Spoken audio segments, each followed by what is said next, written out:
Velocidade CBN. Olha ele aí, mais uma vez com a gente. Você acompanha a imagem de Rafael Lopes pelo YouTube, pelo Globoplay, comentarista, Grupo Globo Sabe Tudo de automobilismo. Vou tentar adivinhar um sentimento seu. Você está muito feliz, porque o Brasil vai voltar a ter um piloto na Fórmula 1. É isso, Rafa? Bom dia. Bom dia, bom dia aos amigos do CBN Esportes. Estou sim, principalmente por ter sido o Gabriel.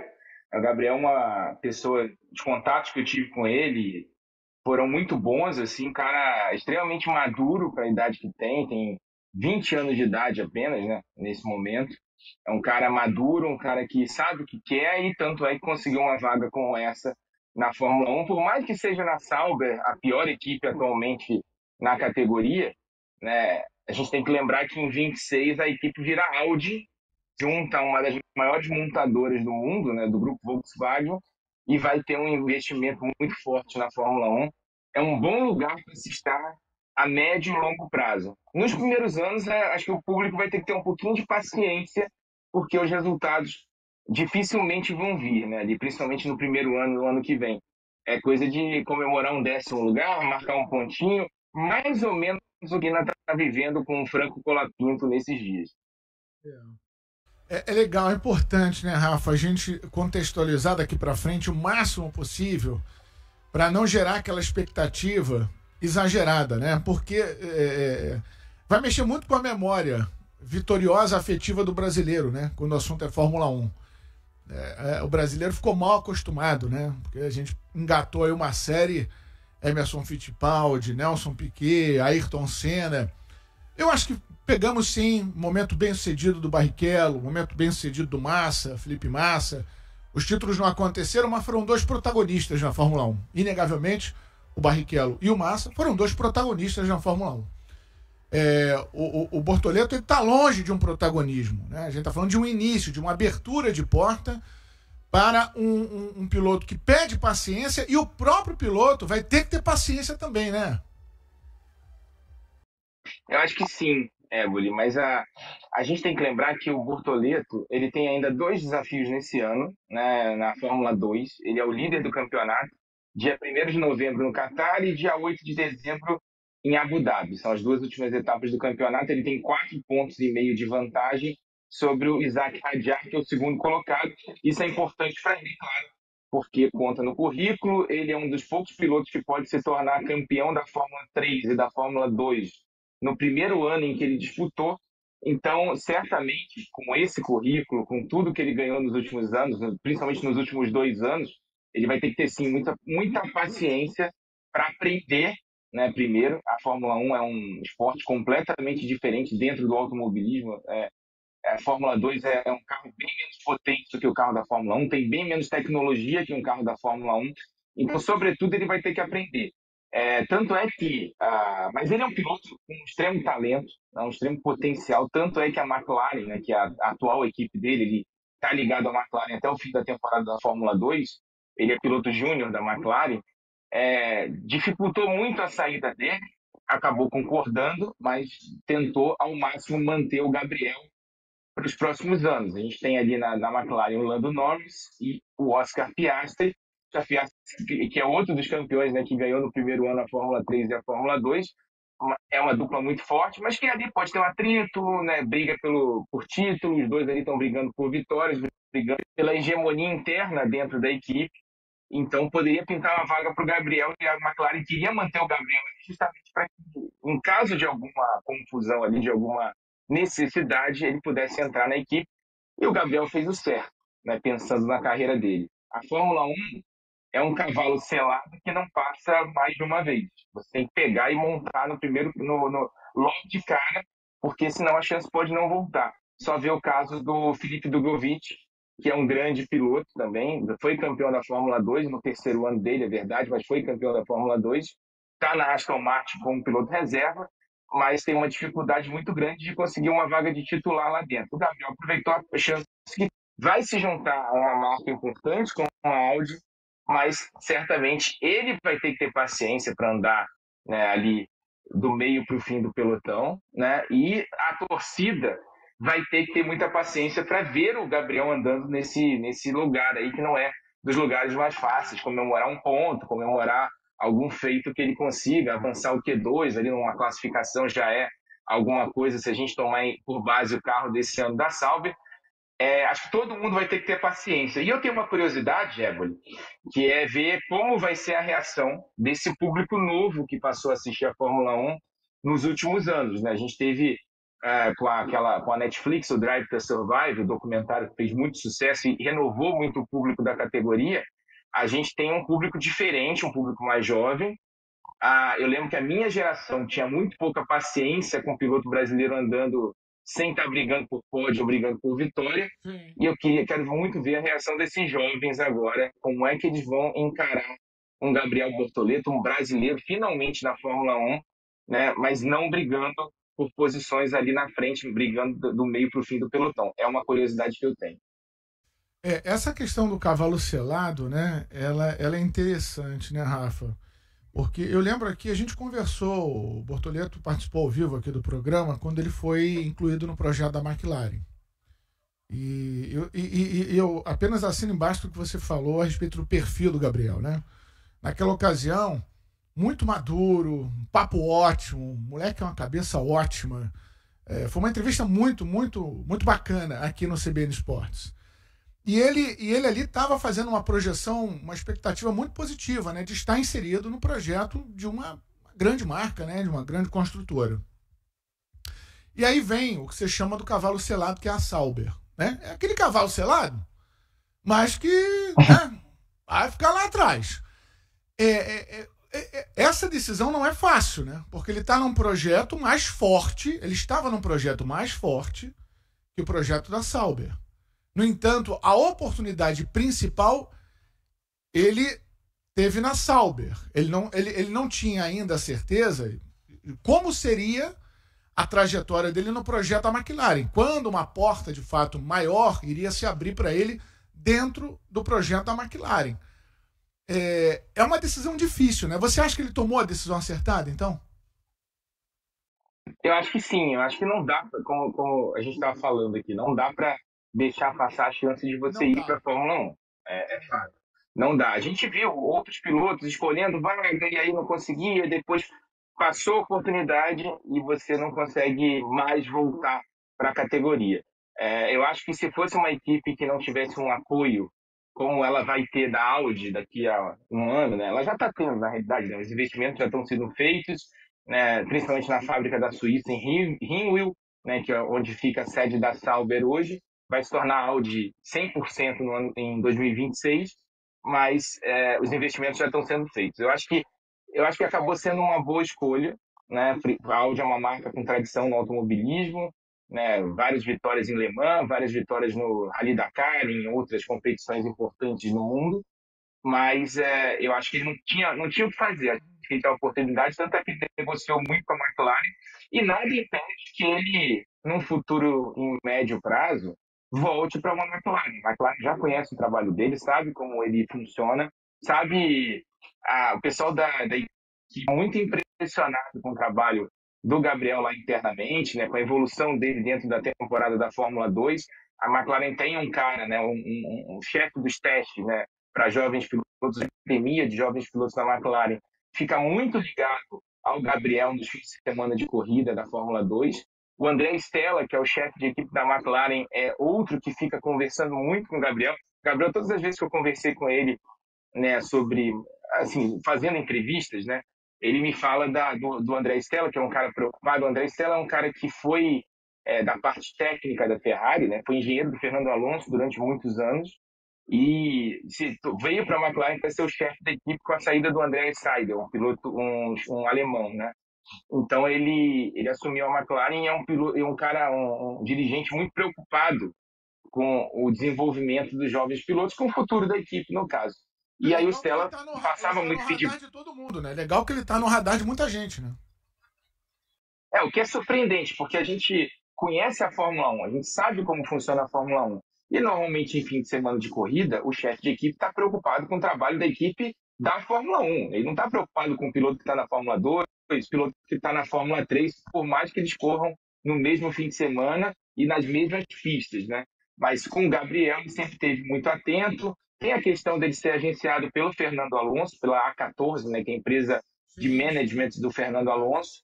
Isso ajudou muito. O Fernando Alonso negociou pessoalmente o contrato dele com a Sauber, já tinha negociado com a McLaren antes. Então, é um cara muito bom para estar do lado, conhece muito bem como funciona a parte política da Fórmula 1.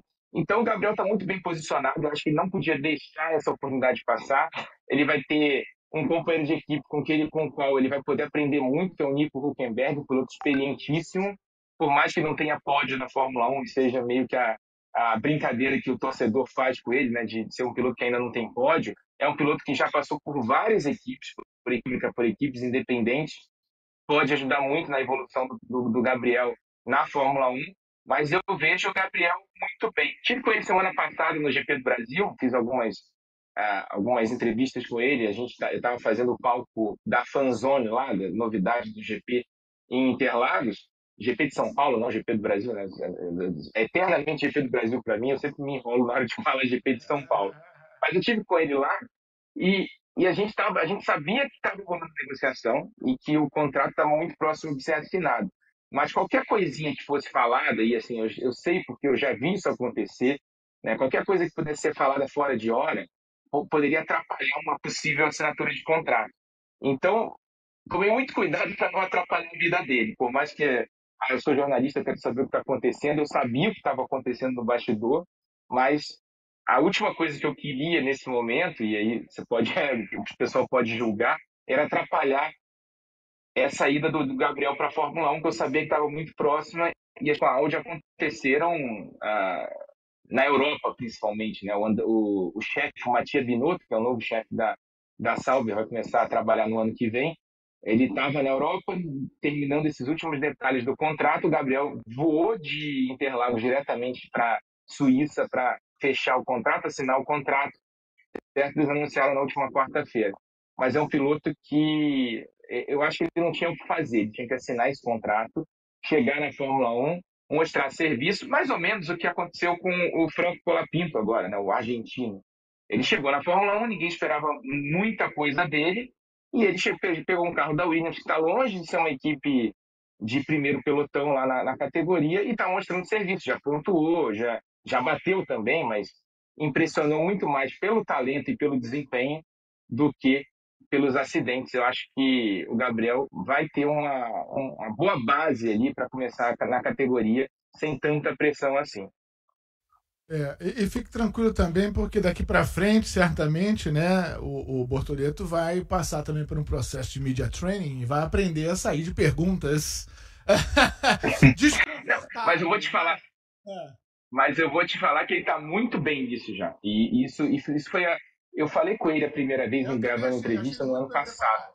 Eu achei ele muito bem preparado nesse Eu falei, sentido. ele estava ainda na Fórmula 3, Evelyn, e correndo lá na equipe Trident, e me impressionou muito a maturidade dele e a facilidade que ele tem de expor o que ele queria, assim. Isso não é comum, assim, eu falo com pilotos há pelo menos 18 anos já, quase 19 anos que eu trabalho com isso, e poucos pilotos eu vi com essa clareza de pensamento e com essa maturidade com a idade que ele tem. Ele tinha 19 anos quando eu falei com ele, agora ele tem 18 anos, aliás, é a primeira vez que eu falei com ele. E assim, ele era um cara focado, sabia o que ele queria, sabia o que ele precisava. Uma coisa que me impressionou muito na preparação dele foi que ele falou da Fórmula 3, eu sabia mais ou menos, estudei o que os últimos campeões da Fórmula 3 fizeram. E aí eu sabia o que eu precisava fazer. Eu ganhei 2 corridas no início do ano e depois pontuei em todas as corridas. Foi o que eu fiz ao longo da temporada e foi exatamente o que os últimos campeões da categoria fizeram e deu certo. Ele foi campeão. Agora na Fórmula 2 começou diferente. Ele começou mal o ano, teve ali uns problemas nas primeiras etapas, mas se recuperou, cresceu muito agora nessa fase final da temporada, sendo que ganhou uma corrida espetacular em Monza, largando de último e chegando em primeiro. Ele tá, além da questão da inteligência de corrida que ele tem, ele demonstrou ser um piloto agressivo no sentido bom da palavra, né? Agressivo pensando nas ultrapassagens, não poupa esforços para conseguir uma ultrapassagem, mas consegue ser cerebral na hora que precisa. Eu acho que é um piloto que a gente vai ficar muito impressionada aí num futuro de médio prazo, né? Acho que é isso que a gente tem que pensar. Por curto prazo, é ele entrar na Fórmula 1, tentar é, andar no mesmo ritmo do Nico Hülkenberg, ou até um pouco melhor. Eu acho que é o grande objetivo dele nessa primeira temporada, mesmo que isso signifique chegar em penúltimo ou último, né? Eu acho que é isso que a gente tem que ter em mente, a gente, torcedor brasileiro, no caso. Mas é um piloto que me impressionou pela maturidade e me impressionou pela clareza de pensamento que tem, pelo foco que tem na carreira e nas corridas. Ele vai ter que saber aproveitar bem, né, aqueles momentos de encaixe entre máquina e piloto, que numa categoria menor, de menor investimento, não é tão simples assim, apesar do investimento que vai ser maior, como você bem destacou, com a entrada da Audi. Mas é isso aí que muitas vezes faz a diferença e que aumenta a visibilidade de um jovem piloto que chega numa equipe menor, né? A gente vai lembrar que o Senna apareceu com o que fez pela Toleman, né? O Schumacher apareceu com o que fez pela Benetton.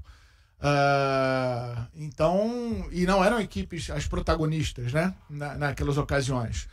Então, e aí vem a maturidade para controlar a ansiedade. Eu acho que ele vai ter uma cobrança por resultado natural por estar na Fórmula 1, mas até a página 5. Todo mundo entende que sem máquina, sem carro, não tem como você também atingir grandes resultados. Mas é possível ter lampejos que mostram o seu talento, né? Opa, esse cara é diferente, né? E eu acho que é isso que o Bortoleto vai ter que saber administrar diante dessa maturidade, mas ao mesmo tempo controlar a ansiedade sem perder essa agressividade como piloto, que pode fazer dele um cara diferente no circuito mesmo com uma máquina inferior, né, Rafa? Exatamente. E tem mais uma coisa importante que, quando a gente pensa em Fórmula 1, pode parecer que não é, mas é muito. Ele não entra na Fórmula 1 como um piloto pagante. Isso é muito Sim, importante. isso é Por muito mais que, importante. por, por mais que ele tenha patrocinadores, ele tem muitos patrocinadores, ele tem banco, ele tem seguradora, ele tem muito patrocinador nacional. Ele não está entrando na Audi, na Audi Sauber, né, como a gente está chamando, por causa disso. Ele está entrando porque ele é muito talentoso, porque as equipes de Fórmula 1 valorizam esses pilotos que ganham a Fórmula 2 no primeiro ano, a Fórmula 3, ele está muito próximo do título da Fórmula 2, pode até não acontecer, mas o efeito já foi é, é, consolidado ali com a boa temporada que ele vem fazendo, e o contrato da Sauber comprova isso, mas é muito importante que ele entre sem a pecha de piloto pagante. Ele entra pelo talento dele, pelo que ele fez nas categorias de base, pelo potencial que ele tem na categoria, para a categoria, no caso. Mas, obviamente, ele tem patrocinadores brasileiros, o que é muito importante também. A gente cobra muito, né, que as empresas brasileiras apoiem os pilotos que estão lá fora, né, para tentar chegar na Fórmula 1. A gente está 8 anos sem um piloto na Fórmula 1, mas também é muito importante que ele não entre na Fórmula 1 por causa desse dinheiro, por causa desses apoios. É o que está fazendo justamente o Gabriel nesse momento, conseguiu entrar pelo talento dele, e isso é muito importante. Vai ter pressão? Vai ter pressão. Ele vai ter cobrança pessoal? Vai ter muita cobrança pessoal. Ele vai se cobrar muito, como ele se cobra hoje na Fórmula 2, como ele se cobra na Claro, 13. claro. É outro nível de cobrança, claro. E é outro nível de cobrança. A Fórmula 1 é o maior esporte automobilístico do mundo, a maior categoria do mundo. O brasileiro está carente há muito tempo de pilotos na Fórmula 1, 8 anos. A gente lembra do Felipe Massa, foi o último. Então ele vai ter todos esses aspectos aí para lidar, mas eu acho que ele é um piloto preparado para isso, principalmente em termos de maturidade e de cabeça também. Piloto que diferenciado assim, fazia tempo que eu não vi um piloto tão preparado nesse sentido, muito próximo da Fórmula 1, como é o caso do Gabriel Bortoleto. Bom ouvir isso do Rafael Lopes e que o sucesso dele abra as portas ou mantenha, né, essa porta aberta para a chegada de outros brasileiros. Rafa, vamos ficar de olho então nessa trajetória bacana do Gabriel Bortoleto e mais uma vez te agradeço demais pelo papo aqui no CBN Esporte. Bom domingo, amigo. Abraço. Eu que agradeço, Éboli. Obrigado aos ouvintes do CBN Esporte. Domingo esportivo aí, que tem final da Copa do Brasil. Vai estar todo mundo atento aqui na CBN a esse jogo do Atlético Mineiro e Flamengo, né?